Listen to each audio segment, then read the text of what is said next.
Iran's military has threatened to completely shut down the strategic Strait of Hormuz if US President acts on threats to target the country's power plants. Listen in. If the United States threats regarding Iran's power plants are carried out, the following punitive measures will be taken immediately. 1.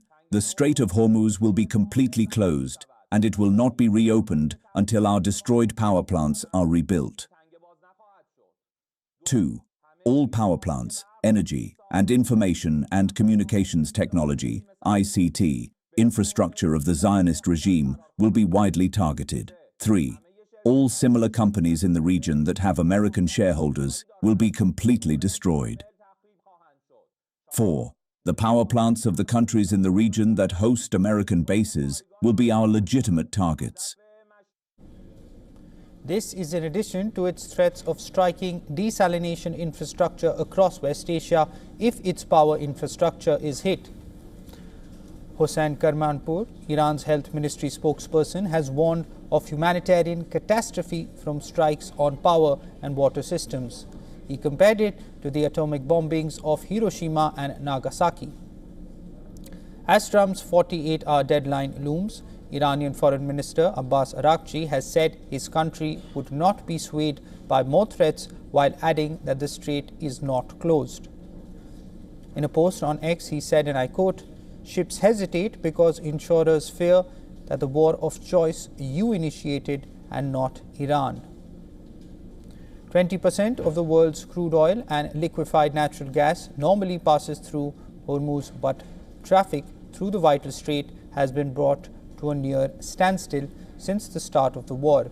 In recent days, Iran has allowed some vessels from countries it considers friendly to pass, while warning it would block ships from countries it says have joined the aggression against it.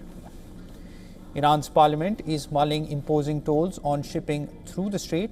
Parliament Speaker Mohammad Bagher Ghalibaf said maritime traffic would not return to its pre-war status. Iranian lawmaker Alauddin Borujerdi, who is a member of the parliament's National Security Committee, told state broadcaster that Iran has decided to charge some vessels $2 million to pass through. However, the embassy of Iran in India has rejected those claims, saying such claims are unfounded. Amid this, Iranians in the capital Tehran staged a pro-government rally on Sunday. Many waved Iranian flags and other held images of new leader Mujtaba Khamenei. The war is now in its fourth week, with Israel and the US continuing strikes on Iran. In the latest, the Israeli army has said it has launched large-scale wave of strikes in Tehran.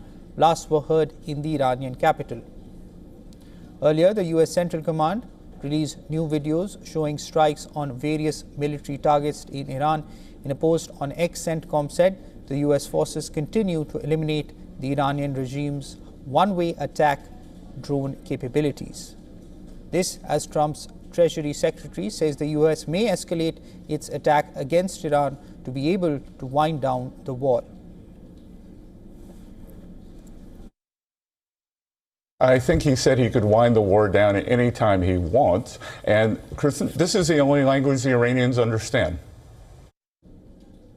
Iran also continues its retaliatory strikes. At least one Iranian missile carrying cluster warhead was seen in the night sky over Jerusalem and the occupied West Bank and Israel after midnight on Monday. It is yet to be confirmed whether it was more than one missile that was spotted. With smaller bombs spreading out, Israel has warned its citizens to expect weeks more fighting against Iran. UAE, Saudi Arabia and Bahrain also reported interception of Iranian drones.